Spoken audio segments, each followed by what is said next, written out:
Fotosintesis adalah pemanfaatan energi cahaya matahari oleh tumbuhan hijau untuk mengubah air dan karbon dioksida menjadi karbohidrat. Proses ini mengubah energi cahaya matahari menjadi energi kimia.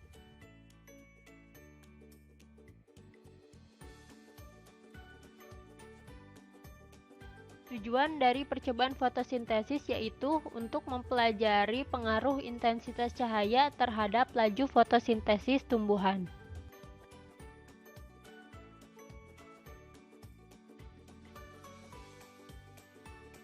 Contoh dari proses fotosintesis yaitu fotosintesis Ingenhousz.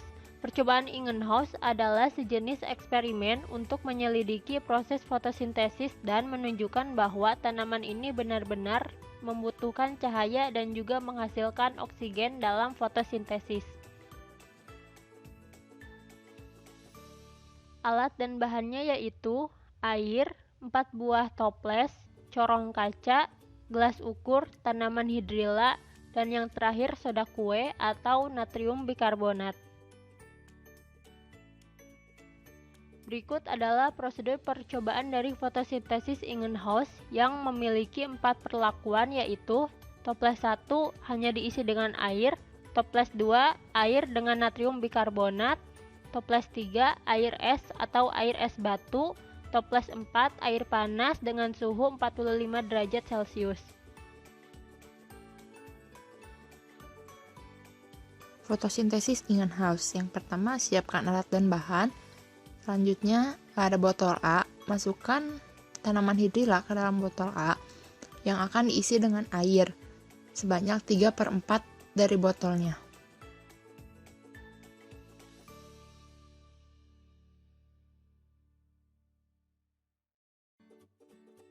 Selanjutnya ada botol B, masukkan air sebanyak 3/4 dari botol.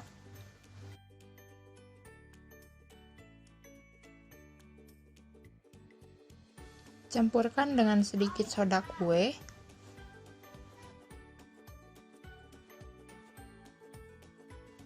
Masukkan tanaman hidrilla ke dalam botol.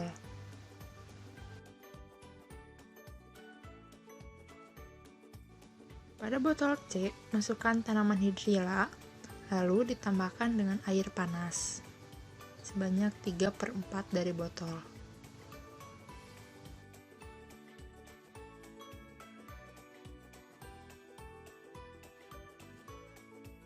Pada botol D, masukkan tanaman hidrilla yang dicampur dengan air es.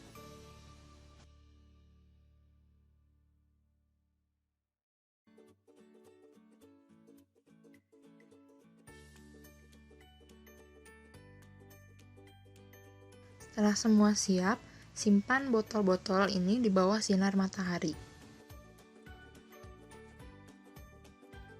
Pada botol A, gelembung mulai berkeluaran yang menempel pada tanaman. Pada botol B, gelembung yang dikeluarkan lebih banyak dari botol A. Pada botol C, hanya ada 1 gelembung yang keluar. Pada botol D, hanya ada sedikit gelembung yang keluar.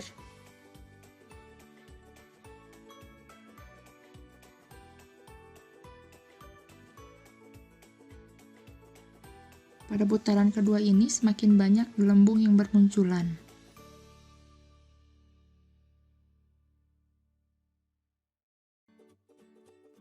Masih sama seperti yang tadi, pada botol B gelembung lebih banyak daripada botol A, dan gelembung mulai naik ke permukaan atas.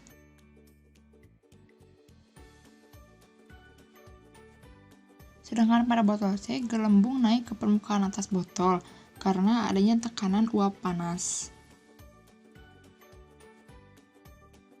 Pada botol D, hanya sedikit gelembung dan menempel pada tanaman hidrilla.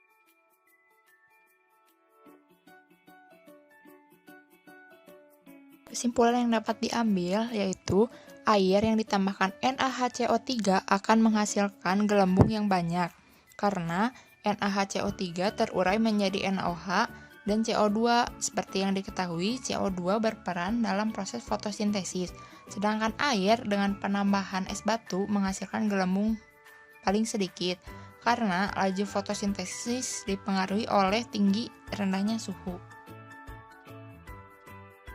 Dari hasil pengamatan menunjukkan bahwa gelembung paling banyak dihasilkan oleh botol B yang mengandung air dan natrium bikarbonat.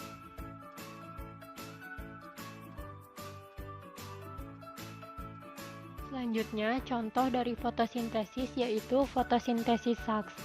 Fotosintesis Sachs adalah sejenis eksperimen untuk menyelidiki proses fotosintesis dan membuktikan bahwa hasil fotosintesis adalah glukosa berupa bahan organik yang disimpan dalam bentuk amilum.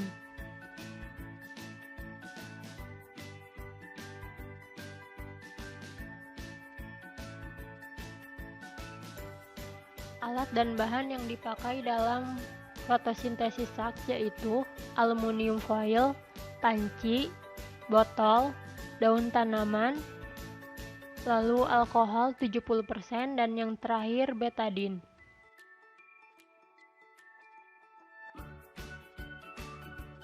Selanjutnya ada prosedur percobaan dari fotosintesis Sachs yaitu 1. Daun ditutup sebagian menggunakan aluminium foil. 2. Rebus daun.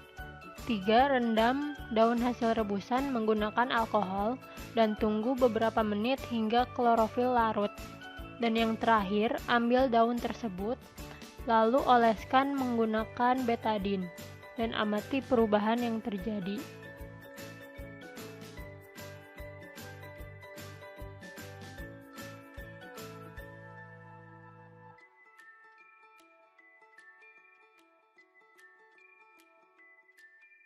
Pertama-tama kita menyiapkan alat dan bahan yaitu panci yang telah diisi air, alkohol, betadin, kemudian 2 batang daun yang telah diberi aluminium foil selama 1 hari dan botol. Buka aluminium foil yang ada pada daun, kedua daun tersebut.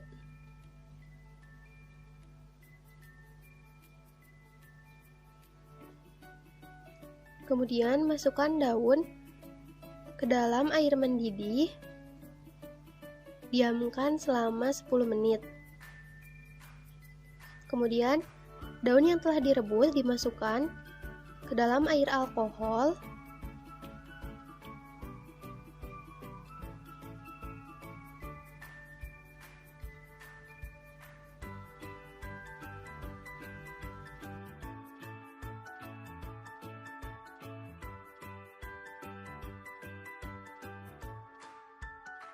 Daun yang dimasukkan ke dalam air alkohol kemudian dimasukkan kembali kepada dalam air hangat selama 15-20 menit.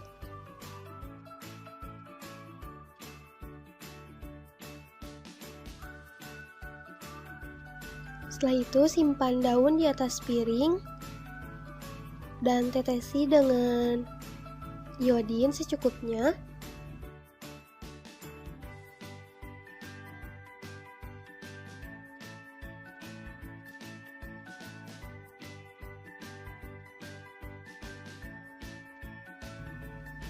Kemudian amati perubahan yang terjadi pada kedua daun tersebut. Akhir dari praktikum ini dilihat dari daun yang menjadi sampel terlihat bintik-bintik hitam, namun tidak secara keseluruhan, hanya bintik-bintik hitam sedikit di bagian daun yang telah melakukan percobaan dan telah ditetesi oleh betadin.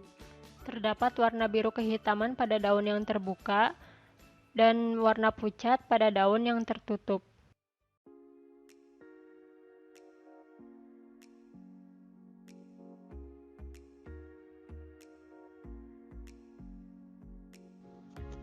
Selanjutnya ada respirasi. Respirasi adalah proses menghasilkan energi dengan memecah molekul kompleks menjadi molekul yang lebih sederhana. Proses respirasi umumnya memecah molekul gula yang sederhana menjadi karbon dioksida, uap air, dan energi. Faktor yang berpengaruh dalam respirasi ini adalah suhu udara, karena proses ini bergantung pada oksigen.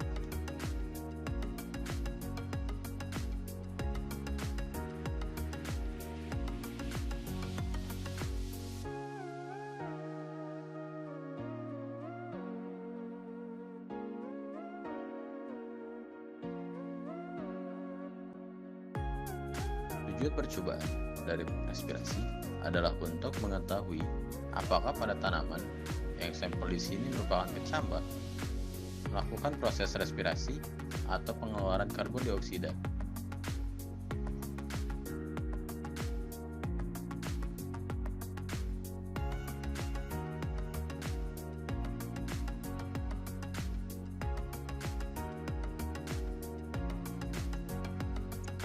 Alat dan bahan dari percobaan respirasi, yang pertama ada 3 gelas bening, benang, gunting, garpu, kasa, aluminium foil, karet, kecambah, serta air.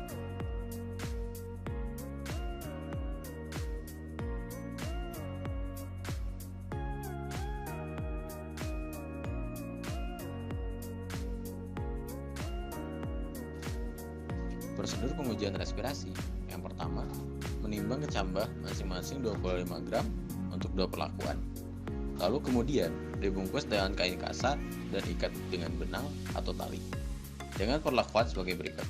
Kecambah pertama tanpa direbus, kecambah kedua direbus. Lalu kedua, siapkan 3 buah botol atau toples. Lalu kemudian masing-masing botol diisi dengan air. Ketiga, bungkusan kecambah dimasukkan pada toples yang sudah terisi air dengan cara digantungkan pada permukaan atas gelas. 4. Tutup rapat gelas dengan aluminium foil. Lalu 5. Simpan selama 24 jam pada suhu ruang. Kita siapkan alat dan bahan, ada 3 gelas bening, benang, gunting, garpu, kasa,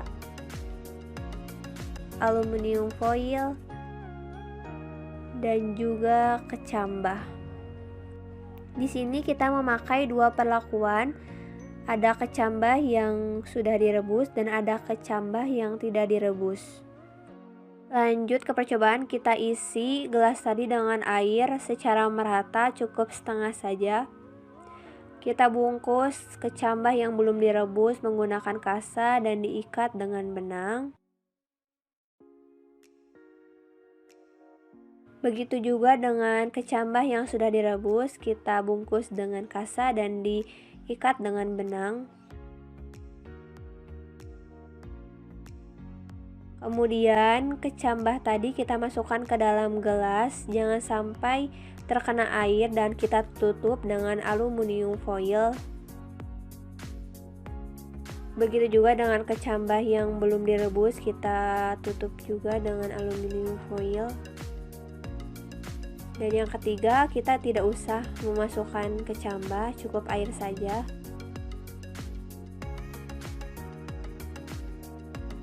Selanjutnya kita tunggu selama 24 jam dan jangan lupa kita namain dulu supaya tidak tertukar.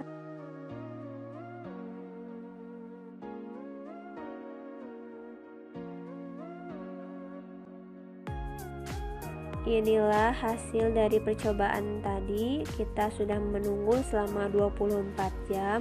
Dari percobaan di atas dapat disimpulkan bahwa pada respirasi kecambah menghasilkan CO2. Hal ini dibuktikan karena adanya uap air pada dinding gelas tersebut. Dan air pada kecambah yang sudah direbus tersebut berubah menjadi keruh. Sedangkan air pada kecambah yang belum direbus tidak berubah. Respirasi bertujuan menghasilkan energi yang dibutuhkan untuk memperoleh makanan berupa air dan karbon dioksida. Hasil pengamatan didapat gelas pertama berubah menjadi keruh, gelas kedua tidak berubah, gelas ketiga tidak berubah. Pembahasan percobaan fotosintesis Ingenhousz. Gelembung yang dihasilkan dari botol B mengandung NaHCO3 atau natrium bikarbonat lebih banyak dibandingkan dengan hasil perlakuan yang lain. Hal ini dikarenakan natrium bikarbonat berperan sebagai katalisator, di mana ia sebagai sumber dari CO2. Natrium bikarbonat terurai menjadi NaOH dan CO2. Karbon dioksida digunakan dalam fotosintesis CO2 tambah H2O menjadi C6H12O6 atau glukosa ditambah oksigen. Sedangkan botol D menghasilkan gelembung paling sedikit dikarenakan penurunan laju fotosintesis. Karena penurunan suhu, maka energi ATP yang dihasilkan juga lebih tinggi.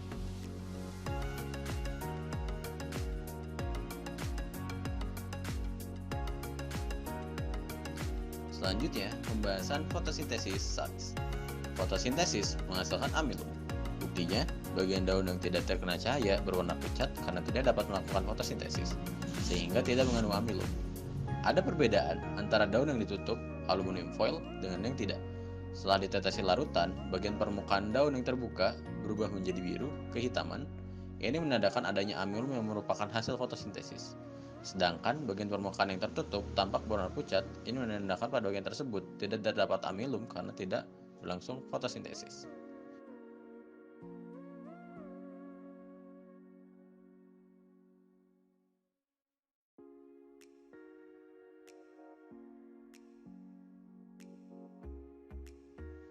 Selanjutnya, pembahasan percobaan respirasi. Perubahan yang terjadi pada gelas yang diberi perlakuan kecambah yang sudah direbus berubah menjadi keruh. Alasannya, karena oksigen yang berada dalam toples terambil oleh kecambah yang sudah direbus. Karena menghasilkan oksigen dari air perebusan, kecambah melakukan proses respirasi. Setelah mengikat oksigen yang berada dalam gelas, kecambah menghasilkan karbon dioksida atau CO2, sehingga membuat air yang berada pada gelas menjadi keruh. Sedangkan gelas yang tidak memiliki perubahan warna karena tidak memiliki CO2 seperti kecambah yang sudah direbus.